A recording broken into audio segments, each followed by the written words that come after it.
Ladies and gentlemen, welcome to this the ninth match in round one of the JCSA High School Debate Competition. I'm Jermaine Barrett, and of course, I'm delighted to be the chair of this match. With me on the panel are two excellent adjudicators, and I'll allow them to unmute and introduce themselves, beginning with Chantal Hughes. Good afternoon, everyone. I am Chantel, a wing adjudicator for this match, and I'm looking forward to some exciting arguments and a very interactive debate. All the best to both teams. Thank you very much, Chantal. And Matthew White. You may do likewise. Hello, everyone. Good evening. My name is Matthew White. I'm the Wellness Support Specialist here at the Jamaican Association for Debating and Empowerment. I'm looking forward to an amazing match. Back to you. Thank you very much, Matthew White. All right, so we are ready. We've been introduced to our judges, and of course, our debaters are ready and raring to go. The two teams that we have before us to contest an exciting debate. The team from York Castle High School, you are in proposition, meaning you're supporting the motion, and you're going up against the team from Maggotty High School in opposition. All right. I'm going to invite Chantal Hughes to unmute again and to read for us the motion. Thank you, Jermaine. So the motion reads, this House would constitutionally entrench a legal right to public services, for example, healthcare, housing, education, and utilities. So I'm going to repeat. Go ahead. That's okay? Okay. This House would constitutionally entrench a legal right to public services such as healthcare, housing, education, and utilities. All right, thank you very much. And of course, to remind our viewing audience, because our debaters are already familiar with what I'm going to explain, but this is for our viewing audience, the rules of the contest. So in terms of speaker times, the first speaker on each team gets 7 minutes, the second speaker gets 6 minutes, and the third speaker gets 5 minutes. In between the, after the first pair of speakers, we'll enter a period of cross-examination. We'll enter another period of cross-examination after the second pair of speakers. And of course, we'll pause thereafter for a minute. Then we conclude our debate with the reply speaker on opposition, followed by that from proposition. All right, I'll go more in depth in terms of what the rules are for the cross-examination when we get to those segments. So without any further delay, we are ready to get our debate started, looking at constitutionally entrenching a right to public services. So, and utilities, of course. So we now call upon the first speaker from the proposition team representing York Castle High School. Let's make that speaker welcome. Here. Of course, please be reminded, speaker, of the time allocations. And I'm going to ask Matthew White if he would do us the honors of indicating when it is that the first and last minutes have elapsed, when we've consumed the allotted time, and of course, when we have consumed the allotted time, plus the extra time, the 15 seconds extra. All right, those should be communicated by way of the chat. All right, Matthew, are we okay with that?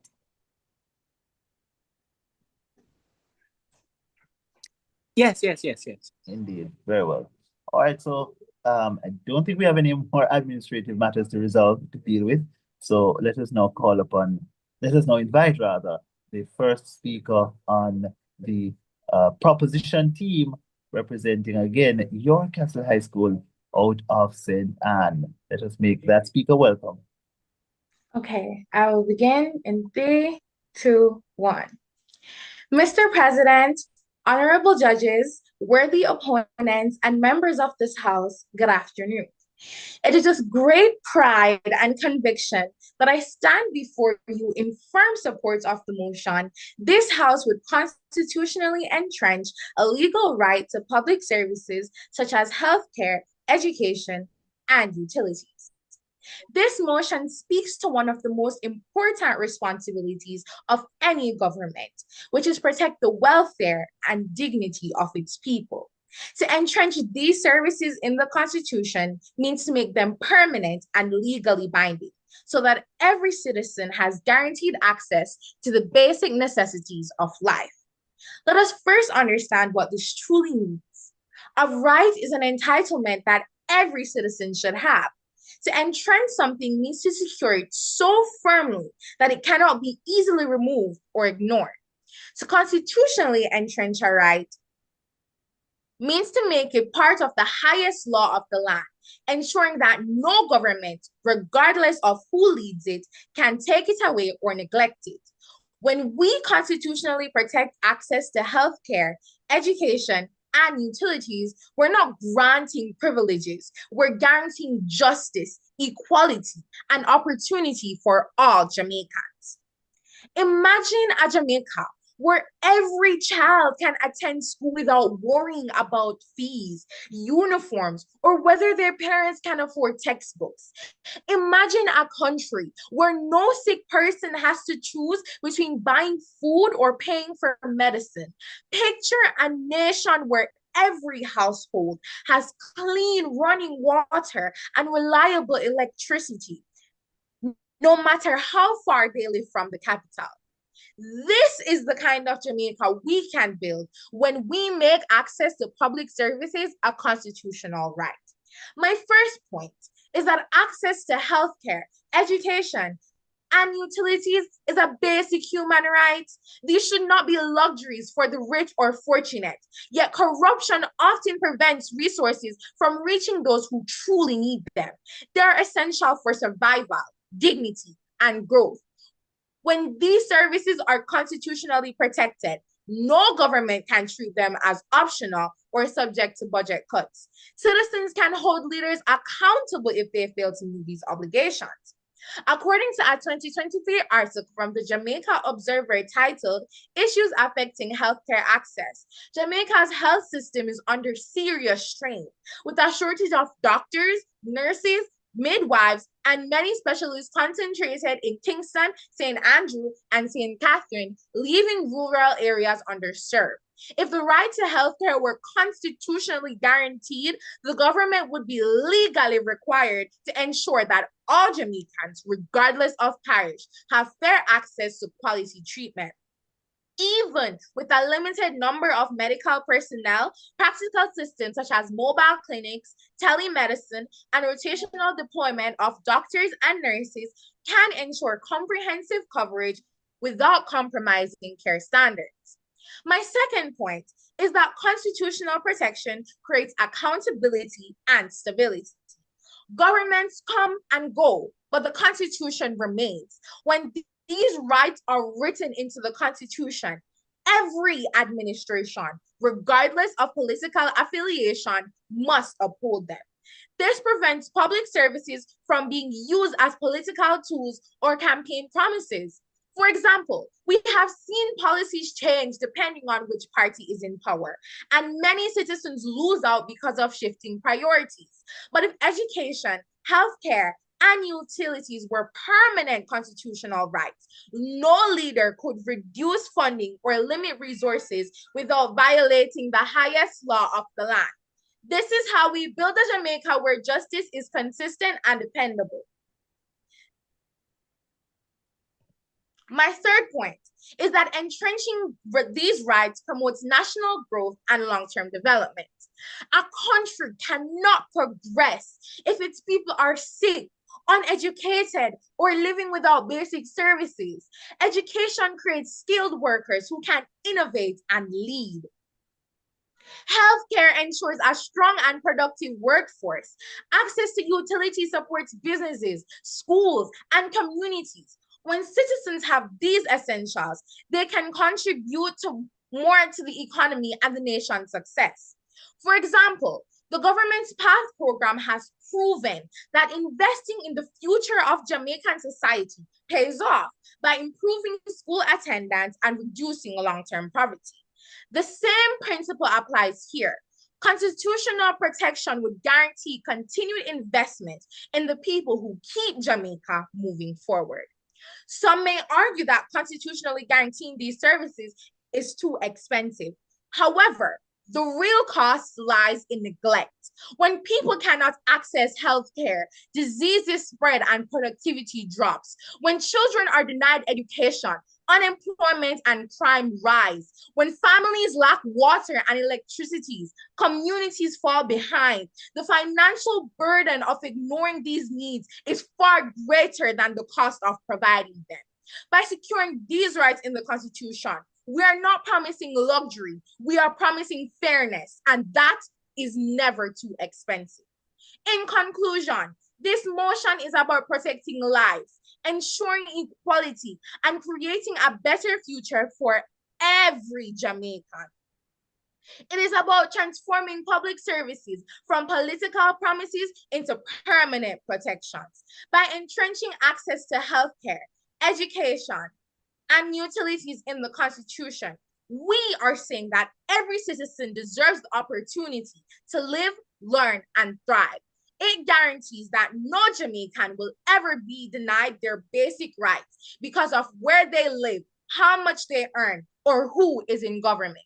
Mr. President, the time has come for Jamaica to take this bold step towards justice and national progress. By constitutionally entrenching the right to public services, we build a country that values people over politics and equality over privilege. For these reasons, I stand in proud support of the motion. Thank you. Thank you very much. That was the first speaker on team proposition representing Your Castle High School. I now call upon the first speaker from team opposition from Maggotty High School. Let's make that speaker welcome. Hear, hear.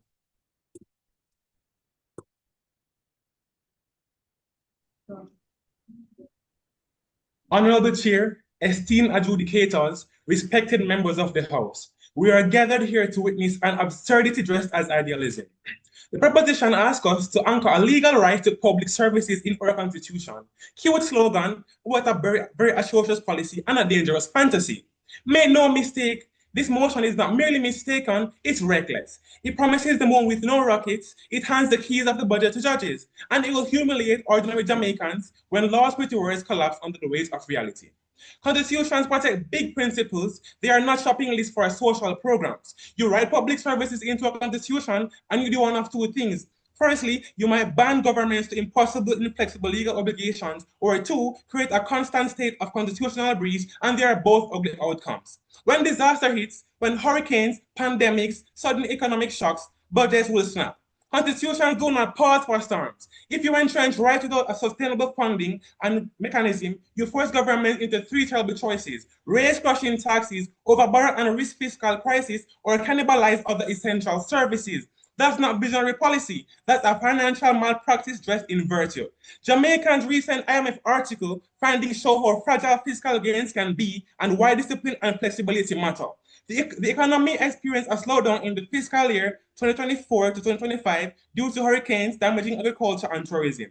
But indicators like low unemployment and stable inflation remain solid. The IMF projects economic recovery in this year to next year and supports strategies for growth and climate resilience. A constitutional promise that fails to deliver is worse than no promise at all. The public will learn, however, painfully and quickly that a right on paper does not deliver a bed in a clinic or a roof over a child's head or running water. Take South Africa, Mr. Speaker. Despite Section 26 of their constitution guaranteeing housing, over 2.1 million households still live in informal settlements, and housing delivery meets only 60% of demand annually. Courts can mandate programs, but they cannot conjure houses from thin air. People have waited decades, Mr. Speaker. Now look at our Jamaica, our land of pride. According to the Planning Institute of Jamaica, about 20% of households still lack reliable access to potable water, and only 65% are connected to stable electricity. Ministry of Health reports that over 40% of public hospitals operate at RBN capacity, with rural nurses and doctor shortages hitting around 25 to 30%. Broadband access, barely 55% of homes. You want to write that disappointment into our constitution? Fine, but don't pretend it's secure. Who decides what adequate healthcare is? Your MP or a judge in robes? Entrench vague socio-economic rights, and you will thrust judges into the center of policy budgets. Courts are not elected budget offices. They cannot weigh trade-offs or manage procurement. Yet they will be asked to order spending. That converts judges into a de facto policymakers, not because they want to, but because you handed them an impossible job.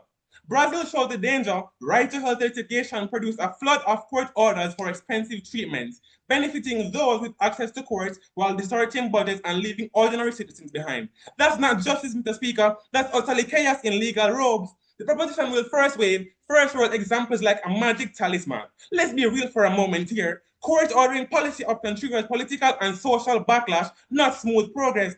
Take a look at Netherlands, however. Urgent the climate case, court forced abrupt policy changes that paralyzed farming and construction, sparking nationwide protests. Courts are not policymakers, they are interpreters of the law. Entrenching rights invites legal chaos instead of solutions. Listen closely. Jamaica is not a limitless spending state. We have made hard gains, stabilized inflation, reduced debt, improved resilience, but those gains are fragile. The IMF's 2025 article stresses the need for continued fiscal prudence. Picture this, Mr. Speaker. Courts order expansive, nationwide service standards, water, electricity, housing, healthcare, and broadband. The government must either raise taxes sky high, cut education or disaster preparedness, or borrow massively. The poor, the very people the proposition claims to protect, will suffer the most. That is not leadership, Mr. Speaker. That is fiscal suicide dressed as compassion. Even South Africa, with far greater GDP and natural resources, has struggled drastically to deliver on these constitutional dreams that you so have. Informal settlements grow, service protests erupt, and faith in the government erodes. If they can make it work, what you may that this miracle does in proposition will think will save our country, Jamaica.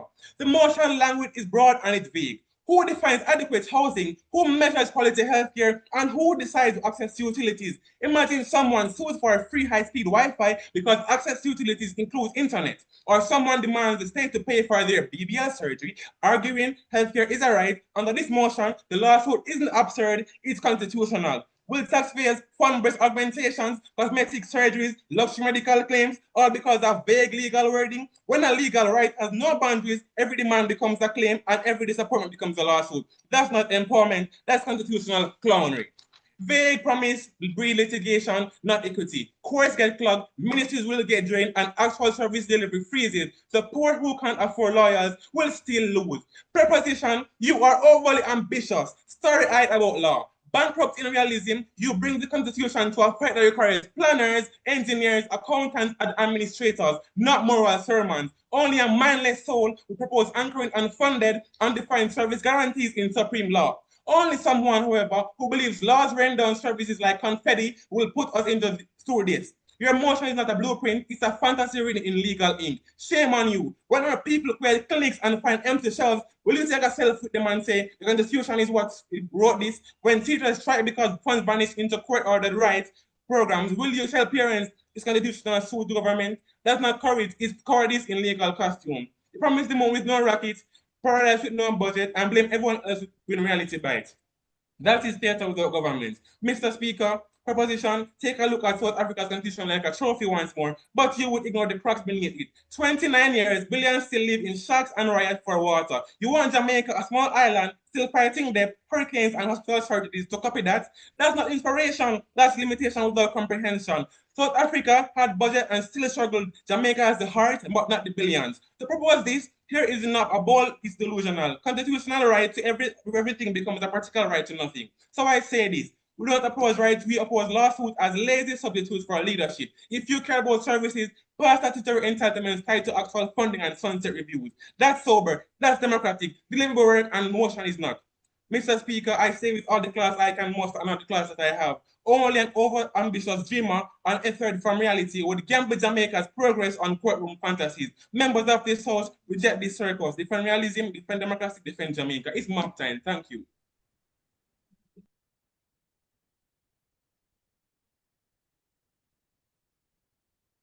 I thank the first opposition speaker for his speech, and we now enter the first period of cross-examination.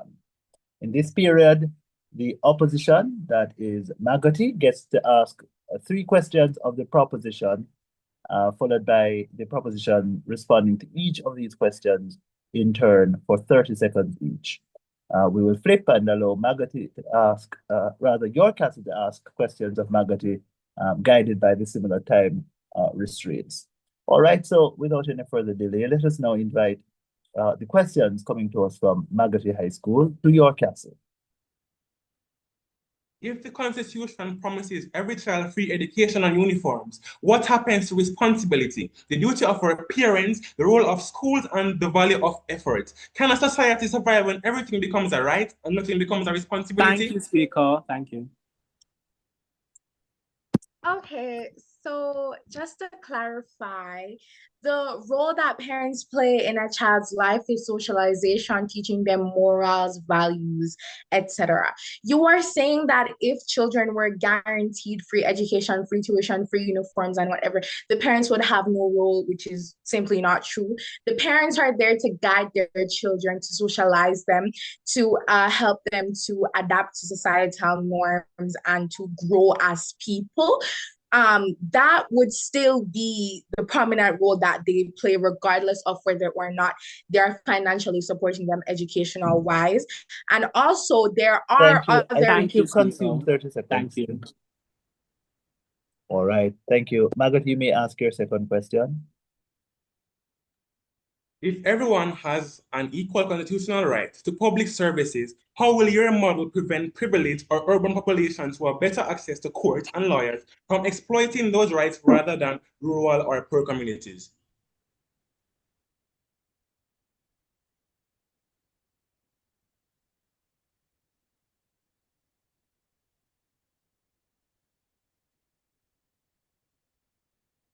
Your castle? Can you repeat the question, please?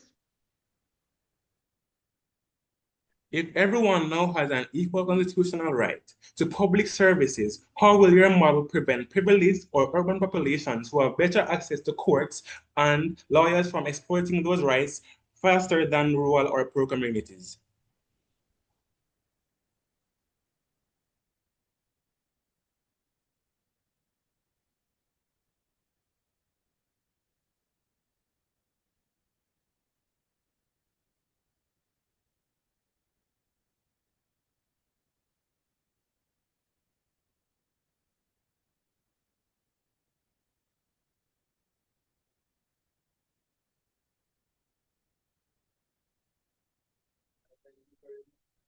Your castle? I don't think we heard the question well. Could you just repeat it one more time, please? Could we have it one more time, Maggotty?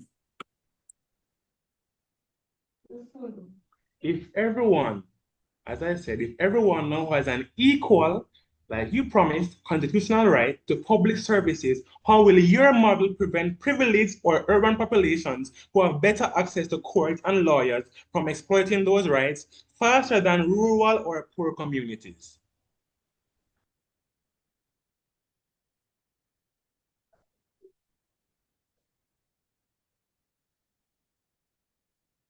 Your castle, are you now able to respond?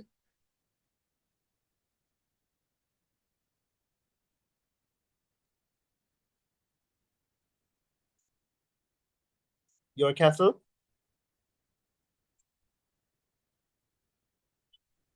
Okay, so I think that the opposition is missing say in Sorry, terms the audio what is quality is quite poor. Is there anything you can do to adjust? Or maybe another speaker might need to respond while you sort that out. You may turn off your camera. That Yes. might help with the banding. That might definitely help.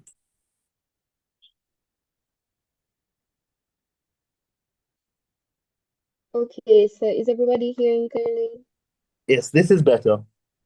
Okay, so the law can define the right in clear and enforceable terms, and through this, it makes it harder for wealthier people to stretch the rights in ways that benefit them and ways that goes beyond the intended purpose to help our Jamaican people.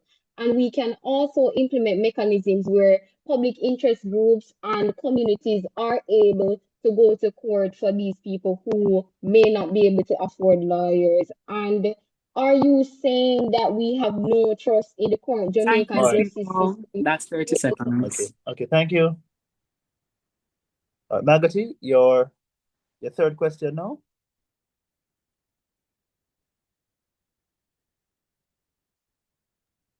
If Maggotty, access to education is constitutionally guaranteed and a single child misses school because the uniform isn't ready or a bus breaks down, have you just created grounds for that child's parents to use to sue the state for violating the Constitution, or are you ready to turn every late uniform or missed Thank you, class? speaker. That's 10 seconds.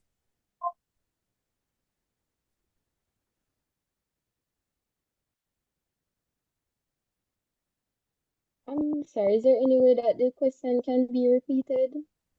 Chair, could you permit me to repeat the question for your castle, please? yes, you may. But So the question is, before you do that, once you've done that, Maggotty must confirm that that is the essence of the question. very well. The question was whether a child not having their uniform ready or some similar trifle would be grounds for the parents of that child to sue the government for not providing education to them. Maggotty, is that the question? The essence of it? That is the question. Okay, And that please is the remember, question. yes. Your castle, you may not respond.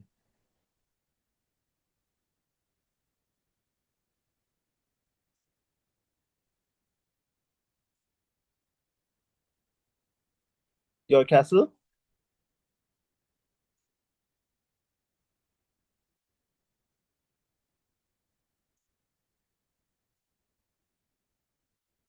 I'm not hearing a response from your castle. Your castle? Okay, I'm here. Mm-hmm. So these constitutional rights that we are proposing to be entrenched, they do not immediately open the floodgates for lawsuits at the inconvenience of every person. Courts use a test of reasonableness and focus on whether the government has failed its duty or not in every specific case. As missing school uniform is not the government denying education, and that is not what the right is Thank you, about at speaker. all. That's 30 seconds. Thank you very much, Maggotty, for those questions. Thanks to your castle for those responses rather. And we now move to hear the questions from your castle posed to Maggotty High School.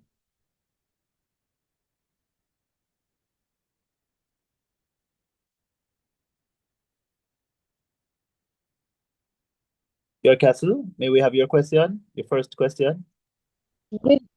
Without constitutional protection, what will stop a future government from cutting public services during a crisis or any political reason? Human rights. That's the obvious answer.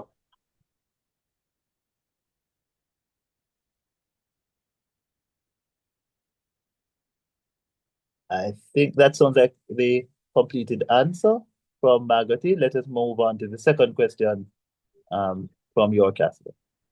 If the right to public services is not legally entrenched, how can citizens hold the government accountable when their promises fail?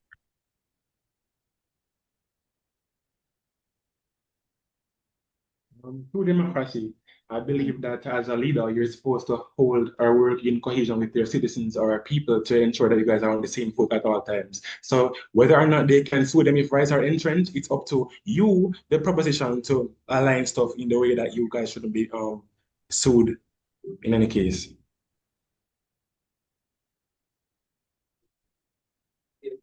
And now for the third question, your castle.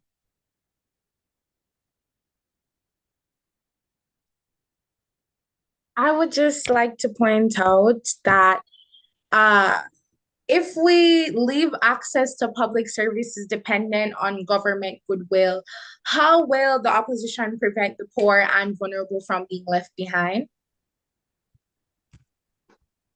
Can you repeat the Can you question? repeat? Can you repeat the question, please?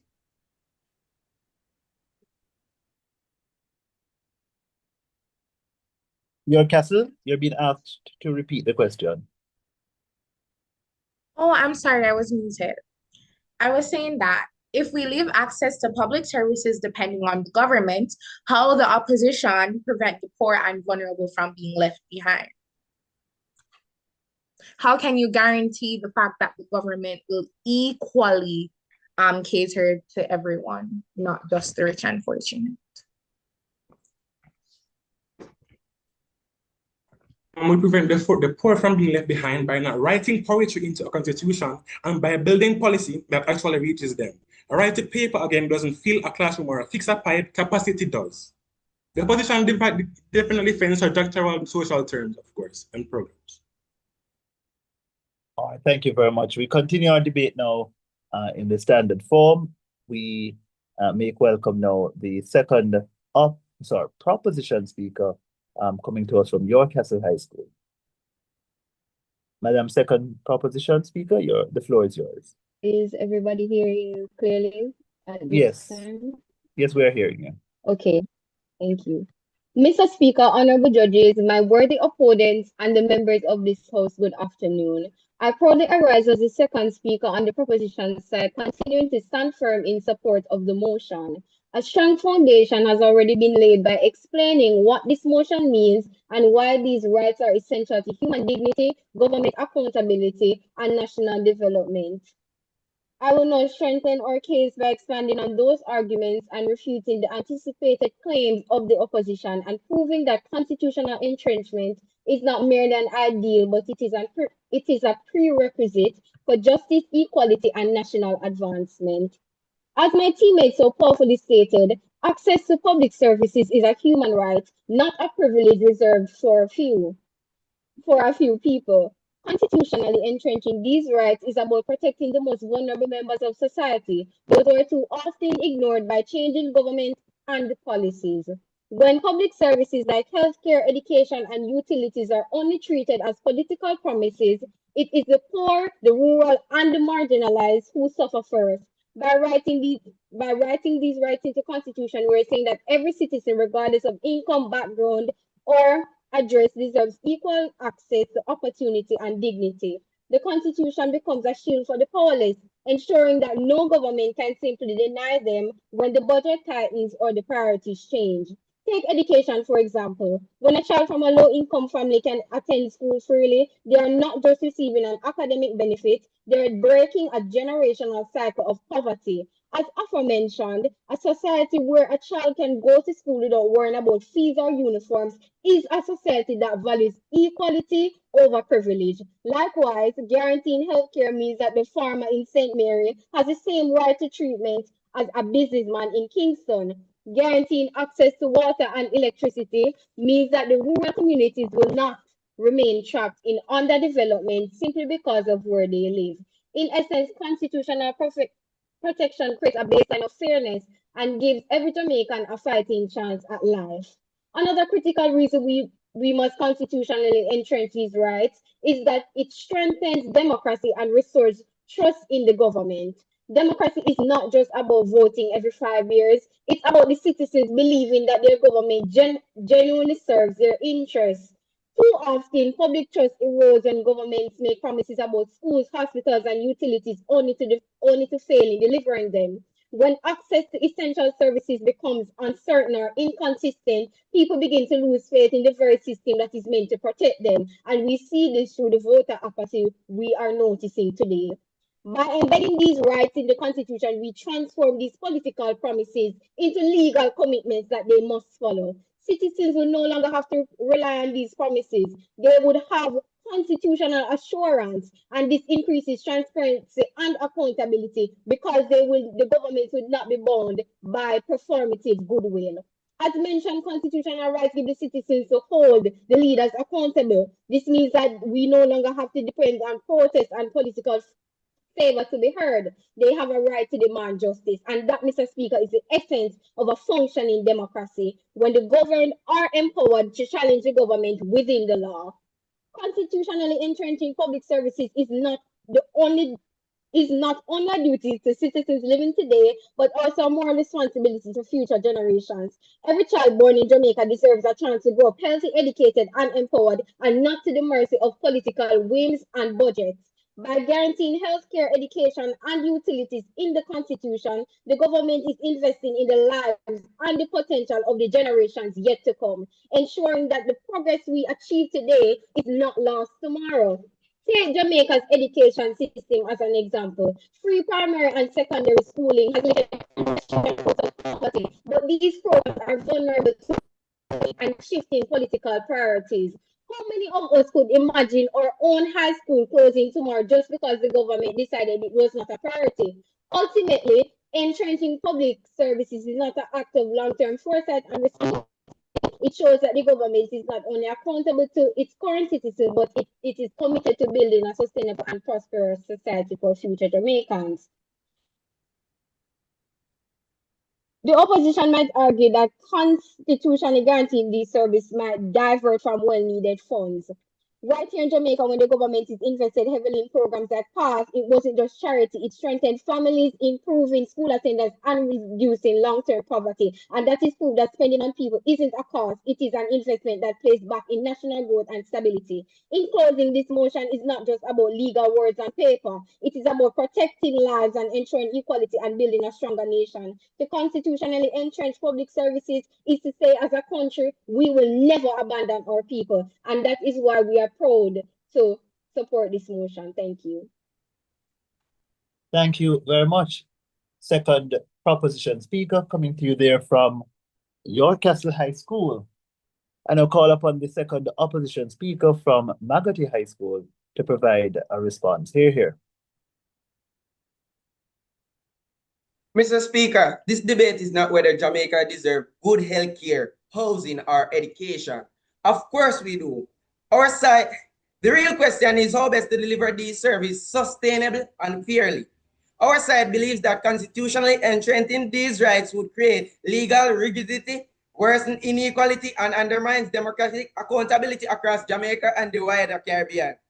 Constitutional entrenchment turns social policy into rigid legal rule trapping small Caribbean economy in impossible obligations. As my opposition leader states, rigidity kills while constitutional entrenchment locks in inflexibility and unfundable commitments.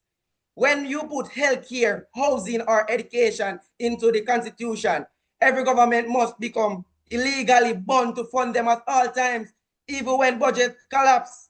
Caribbean countries like Jamaica must constantly adapt to debt crises, hurricanes, or flooding tourist revenue. Constitution can't adapt that fast.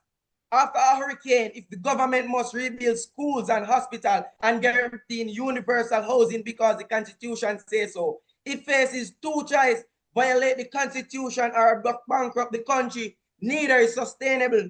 So rigidity kills, policy needs flexibility. Entrenchment locks us in inflexible, unfundable commitments that undermine long-term service delivery, which I firmly stand with. 1. Entrenchments undermine democratic decision-making in small developing countries. Constitutionalizing public service transfer power from elected leaders to unelected judges, weakening democracy in Jamaica and the Caribbean. In our region, sports already struggle with backlog and limited capacity. O'Brien and Whitley 2012 research showed that constitutional reform in Caribbean country has historically run into problem rigidity and that right entrenched in constitution are not easily reformed. Giving courts constitutional authority to decide whether the government has proven enough education or healthcare forces them to make political and financial decisions that should be made by Parliament.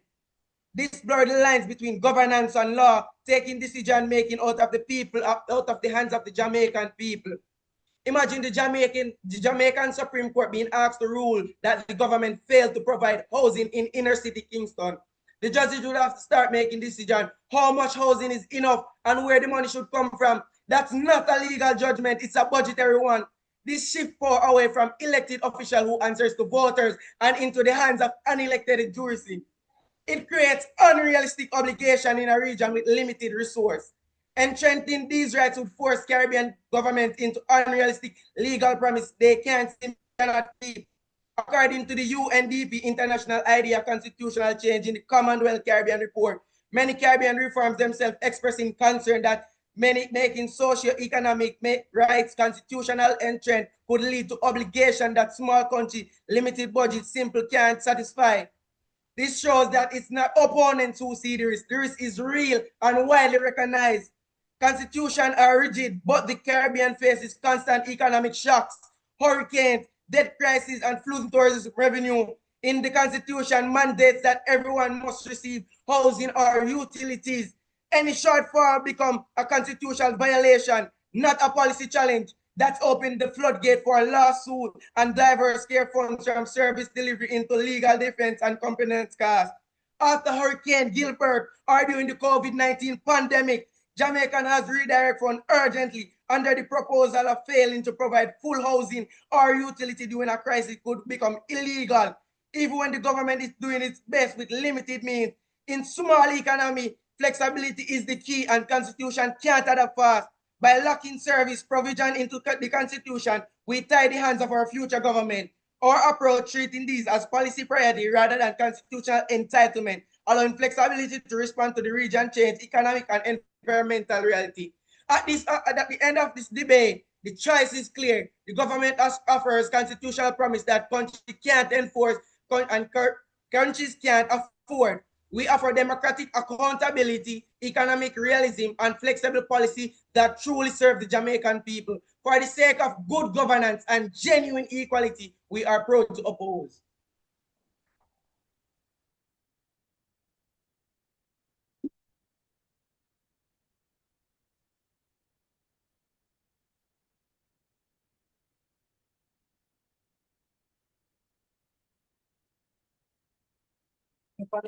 Thank you, Speaker. Okay. We'll move on now to the second cross-sectioning period, beginning with questions from Maggotty. Thank you, Matthew, for that timely interjection. So yes, the rules for this segment are the same as obtained in the first segment of cross-examination. Maggotty, you may ask your 3 questions to your cap. If unelected judges start deciding how much healthcare or housing is enough, wouldn't that lead to the erosion of the country's democratic stand?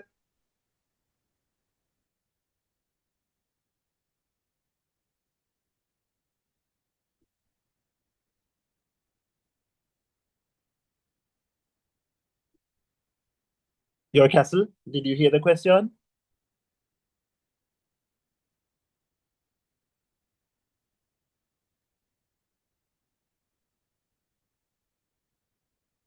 Is Your Castle with us? Sir, my Wi-Fi is giving some problems and he was kind of chipping out. Can you please repeat the question? Maggotty, you're being asked to repeat. If unelected judges start deciding how much healthcare or housing is enough, wouldn't that lead to the erosion of the country's democratic stand?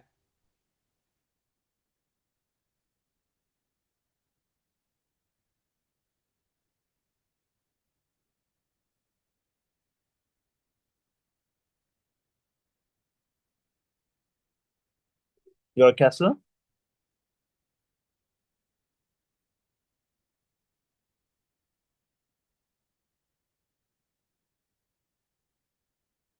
Your Castle?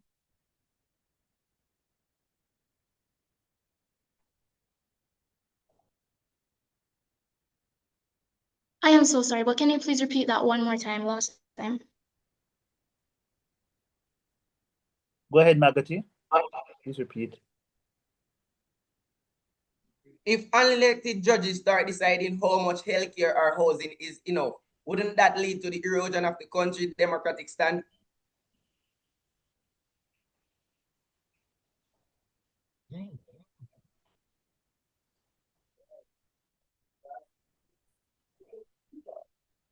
Your Castle, are you able now to respond? Okay, so this would not lead to the erosion of the democratic stand of the country. As a matter of fact, democracy is a country in which is a system of government in which the people can challenge the government. How exactly saying that this would lead to an erosion of democracy when the people are challenging the government? They're vying for their fundamental rights in the constitution for basic services such as housing and Thank you, such Speaker. as That's housing 30 as well. seconds. Okay. Maggotty, you may now proceed with your second question.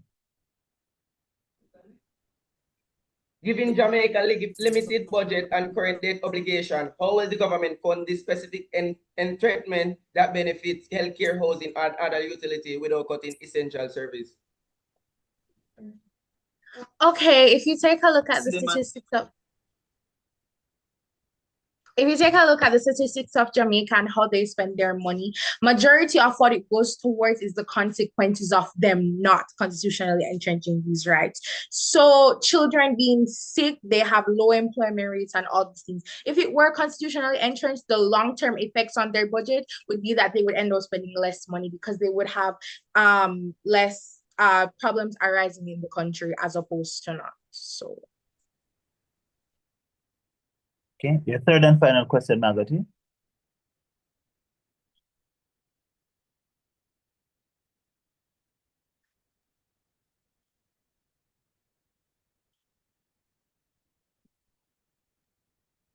Our courts already have heavy caseload. How would they handle thousands of constitutional lawsuits for services? come again, please. Our courts already have heavy caseloads. How would they handle thousands of constitutional lawsuits for services?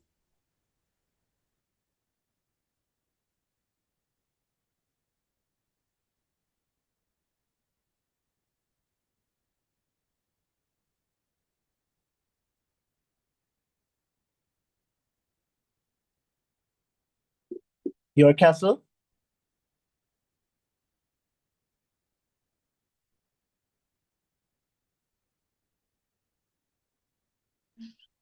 So even if it was constitutionally entrenched, lawsuits would be rare because Jamaica's courts are already burdened with cases, and the complexity of enforcing service delivery through legal action makes it extremely impractical. And to add to this, because of the low education successes of people graduating from colleges, it's at about 20% as a matter of fact. Because of this, many people aren't even able to go to school to further their education to even work in the legal sector. All right, thank you very much, Maggotty, for those questions and the responses. Thank you, York Castle High School. York Castle, you may now proceed with your 3 questions posed to Maggotty. Okay, so as stated by the second speaker, when you put these things into constitution, then the government will be forced to support them at all times, even when the budget collapses. The real cost lies in long-term effects of not implementing public services. Speaker, you're both out of time, and that wasn't a question. Could you condense it and reframe it as a question, please? Okay, what evidence do you have which supports your claim that if the government constitutionally entrenched these services, that it would have a long-term negative effect on their budget? What evidence do you have to support that claim? Clearly you're not alive. Jamaica in itself has proven many occasions, even after the hurricanes, based off of the IMF article, the economy experienced a slowdown in the fiscal year due to hurricanes damaging agriculture and tourism. And again, South Africa has experienced the same case just as us in Jamaica. So those are my 2 evidences. Thank you. Second question, York Castle.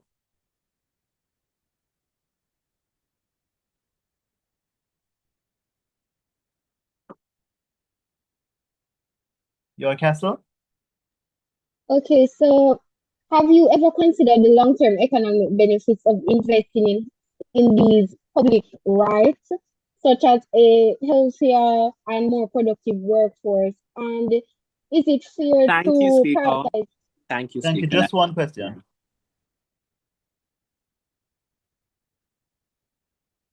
Should I repeat? Maggotty, are you able to respond, or do you need York Castle to repeat? Repeat. One question. Just repeat the first question, York Castle. So is it fair to prioritize short-term cost concerns over the lifelong benefits these services will provide to the citizens of Jamaica? Is that what you're saying? There are already benefits and to that as well. If we don't consider short term, there won't be anything to consider long term. So therefore, it helps to consider what we have at our plate right now, because if we don't continue, there won't be anything to look forward to in the future.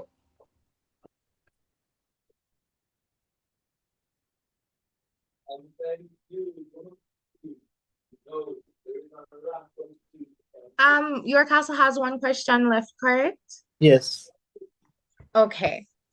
Given the fact that the number of medical personnel is low, what practical solutions would you take to ensure that those in areas without a good amount of medical personnel? Thank you, Speaker. That's 10 seconds. Okay.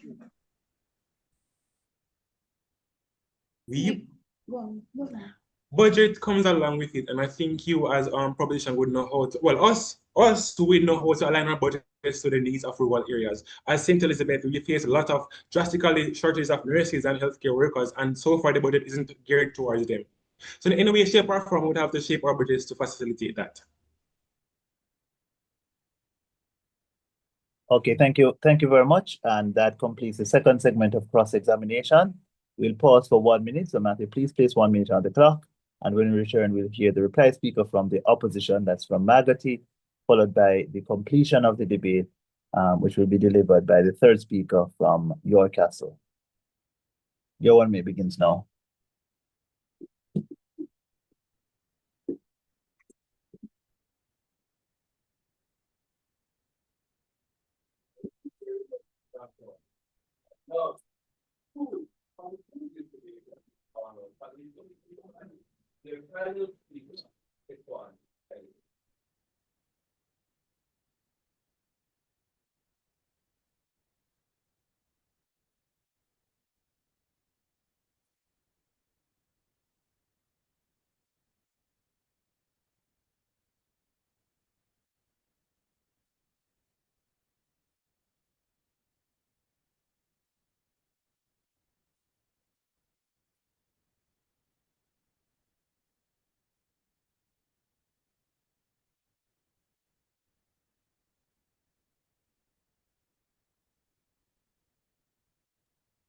That's 1 minute.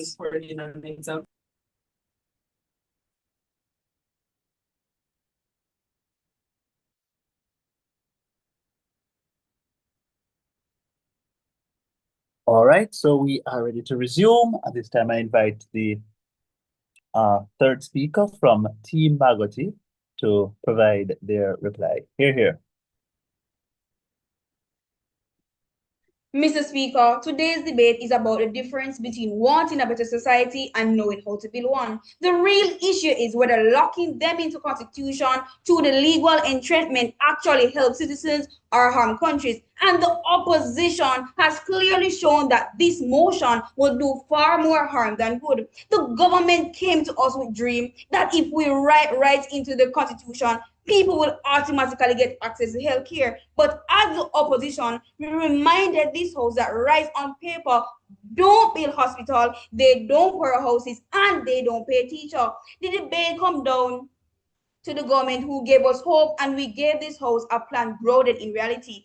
First, we showed that rigidity kills constitutional entrenchment, locks countries into promises that are inflexible and often affordable. In small developing nations where budgets are tight, economic depends on tourism, agriculture, such as rigid law would cripple the government's ability to adapt during crisis. Second, we expose the danger of the judicial outreach once the right are entrenched on elected judges, not people representative, would decide how services are provided. That's not accountability, that's undemocratic. Third, we warn the entrenchment create false promises and delusional. Citizens will accept perfect access to housing, healthcare, but when the government fails to deliver, trust will collapse. Symbolism cannot replace service. And finally, we show them that commitment creates unrealistic obligation in a nation with limited resources. The government never explained where the money would come from, how the system would be maintained, and developing nation could survive under pressure. The government told us this is about fairness and accountability, but fairness means nothing if a nation can't find it. Accountability doesn't need a constitution, it needs honest leadership and efficient policies. They told us it's about protecting the poor, but protecting the poor requires flexibility and financial responsibility, not locking the country into debt for a generation. Look at Jamaica. My sweet Jamaica, Mr. Speaker, I am suffering, and guess what? So are you, Mr. Speaker. The government keeps saying that these are basic human rights, but the truth is right means nothing without resources. You can call it a right all you want, but these money are not funded. Hospital, no teachers in the classroom, no house to give. It is not right. It is illusional. Remember, we have access to this already. Secondly, the government stated that, Mr. Speaker, we agree that education is the key of breaking cycle, but the government is confusing access with entrenchment. Writing in constitution doesn't guarantee that every child will have a teacher, a desk, a meal. It's policy funding, not promises, that break cycle of poverty. They offered us ideal, we offer solution. And the end of this debate, one side gave emotional appeal and the other gave logical answer. One side promised dreams and the other delivered truth. The opposition wins because we stand for practicality, democracy, and sustainability, not empty promises the government themselves can't keep. Madam Speaker, this House must reject the motion, not because we reject the right, but because we refuse to destroy the system needed to make the right. As the opposition, we make the people free. I thank you. Thank you very much, third opposition speaker, concluding the case on behalf of Maggotty High School. I now invite to conclude the debate overall, the third proposition speaker from York Castle High School. Here.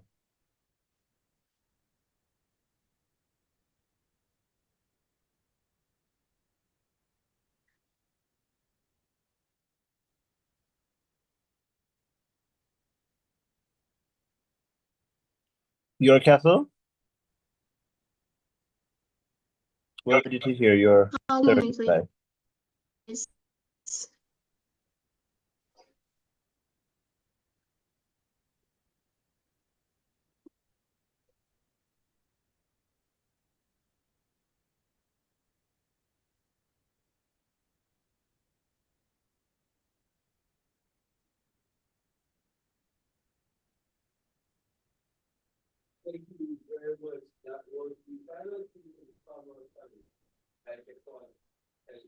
Hello?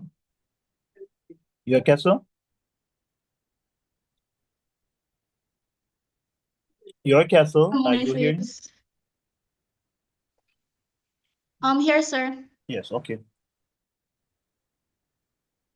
Hello, are you hearing me? Yes, I'm hearing you. Are you hearing me? Okay, sir. You may begin. Yes, I am. Okay.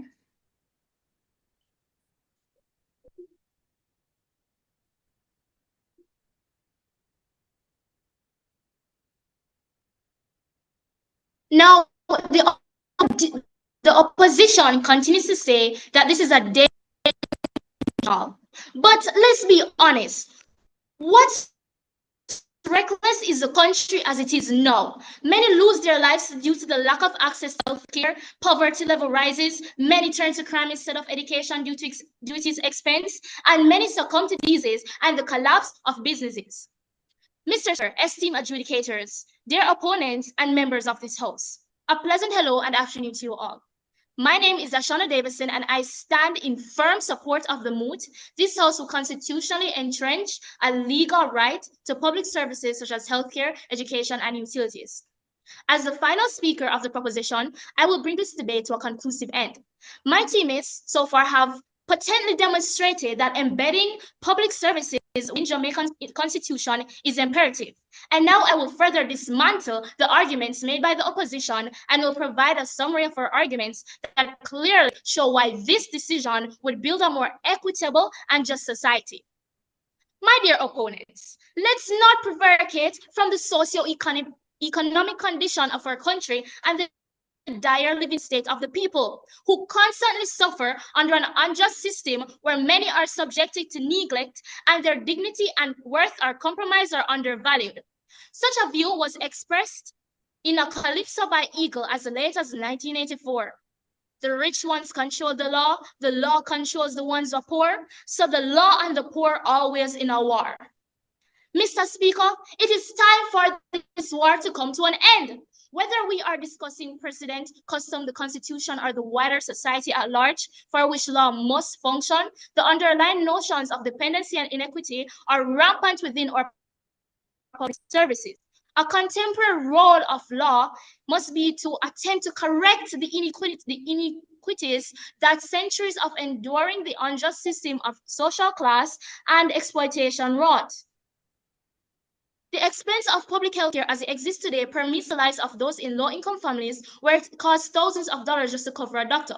Sacrifices are made every single day. Over 230,000 Jamaicans are living under the poverty line, not to mention those who are working minimum wage and whose finances are constantly strained by the monetary obligations such as light bill or rent, and the vulnerable such as children, the elderly, and the disabled who aren't even able to find a job much as to pay for public services. The grievances which occur at the hands of injustice and equity can be seen through the eyes of Shamila Parker.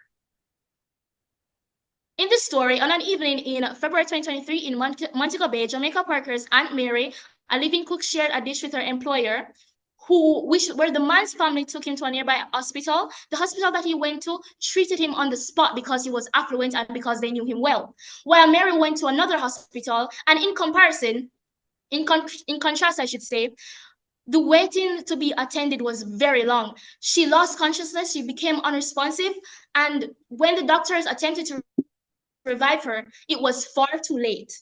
Now, Parker and Mary's husband felt that the hospital did not do all it could to save her. My dear opponents and adjudicators, this is a prime example of the impact of the inequity that perpetuates throughout our healthcare system due to negligence. A person's financial situation or position on the social pyramid should not determine whether they get to live another day or not.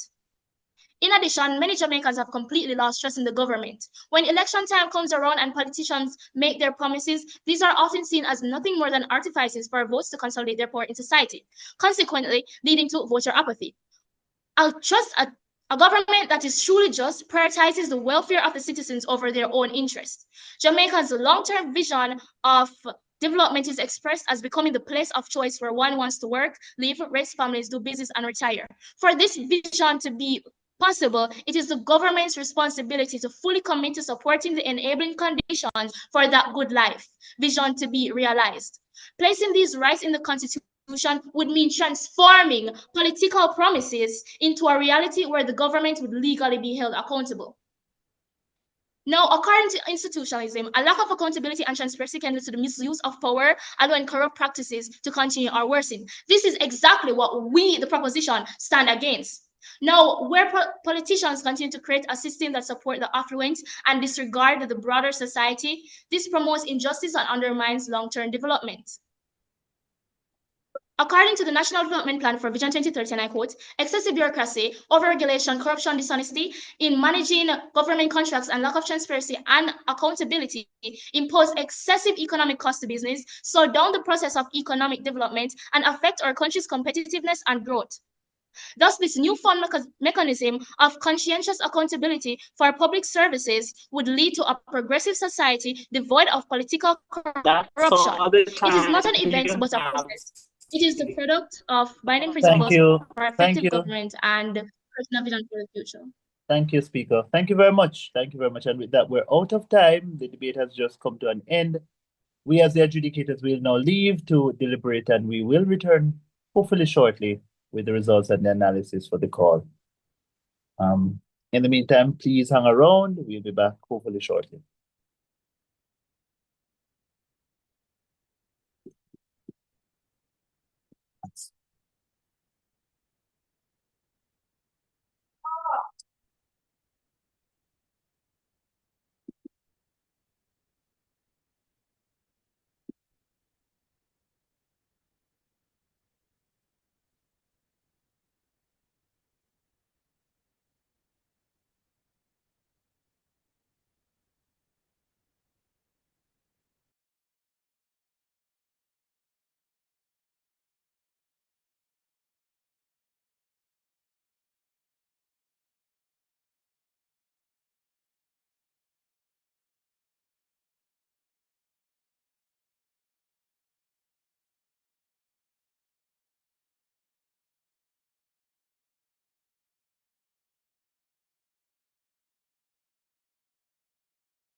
Jermaine, we're not hearing you. You're muted.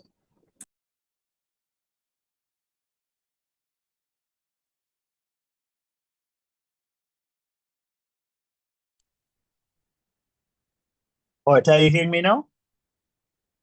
Clear. All right, and are you seeing me? Yes. All right, good, good. All right, so welcome back, everyone. This is now the point at which we deliver the results and provide you with some feedback as it relates to the performance of both teams in the match, and hopefully an explanation that satisfies you in relation to the call.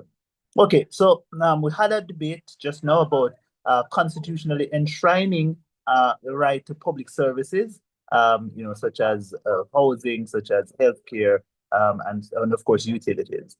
And of course, your castle does a good job, we feel, of establishing the overarching principle and value and worth of such an occurrence to the broader citizenry. There's a lot of conversation about the poor and those who are currently excluded from such services throughout the debate. Okay. And of course, we get some ideas about it sort of being obligatory on a government to do these things, which then implies that if a government doesn't do it, of course, a government is defaulting on its some of its fundamental responsibilities. Key to note here is that the debate from the vantage point of team proposition as your castle locks the government into achieving its obligation through one means and one means only, which is to constitutionalize it or establish it as a constitutional mandate. Okay. Clearly, there are other options to securing, maybe not as grounded and as firmly, these benefits to citizens. But of course, there are other ways of achieving it through, for example, government policies and so forth. Interestingly, your castle contends that it needs to be a constitutionally entrenched provision because of the fact that administrations change, government policies change. Those options, particularly government policies, tend to be, not as guaranteed as a constitutional amendment, which is quite frankly difficult to change and more mandatory. Okay, so at that point, we're convinced that principally it is a good thing, it needs to happen, but of course, Maggotty contends that there are other considerations that are worth taking into assessment. What are these other considerations? Maggotty tells us that the cost of this arrangement is very expensive, and we appreciate that seemingly Maggotty understands that side of proposition has what is called a proposition fiat, meaning Maggotty doesn't argue that it can't be had, that government can't afford it. Maggotty says, well, what are the options with which government will seek to finance this particular constitutional provision? And Maggotty contends that it's through two means. One, heavy taxation, or two, through borrowing money from the international market, for example. They contend that both of these options are negative, not just negative to the society, but specifically to those most vulnerable within the society, the poorest. And how is it so? Maggotty tells us that taxes are always onerous on the poor. It places them in an even poorer situation, and therefore negates the supposed benefit that would be had through these taxes. And secondly, they say the borrowing of funds does increase the country's debt and does make the country less capable of using its resources for productive purposes to enhance the livelihood of the people. Of course, thirdly as well, they say that it may also involve some cutting of other public services, other goods that the citizens currently benefit from, which again impacts the poorest most significantly. So a three-pronged impact on those who are poorest. The final point that Maggotty raised that was of significance to us when we went to deliberate is the question of the impact on the judicial system rather. Maggotty tells us that the judicial system is already burdened, that in any event, this arrangement would favor those who are within the social elite because they can afford it. Other people aren't so able to afford it.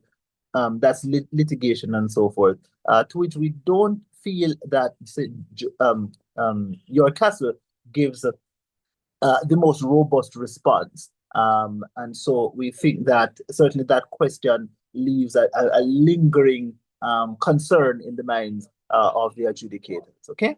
Now, ladies and gentlemen, we felt like this was an average to low scoring match, certainly on one side low, the other side about average. The scores are as follows: 259 to 270 points. Yes. We think that outside of the control of Team York Castle was the internet and connectivity challenges. Of course, it doesn't weigh against you, but it did make for the debate not to flow as smoothly as it otherwise could have. And so the winner of this match, I think it's a ninth match in round one of the JCSA High Schools Debate Competition, is in fact Team Opposition, Maggotty High School. Congratulations, Maggotty, and very well tried, York Castle. The best debater in this match comes to us as well from Maggotty High School, and that is the first speaker, again, from that school. Congratulations to first opposition speaker on landing that coveted title of being best debater. Ladies and gentlemen, boys and girls, that concludes this match, hoping that it was of some benefit and hoping that it sparked some conversation. To what extent is a government obliged to provide social services as a constitutional guarantee? Thank you very much, and see you in the next match coming up shortly.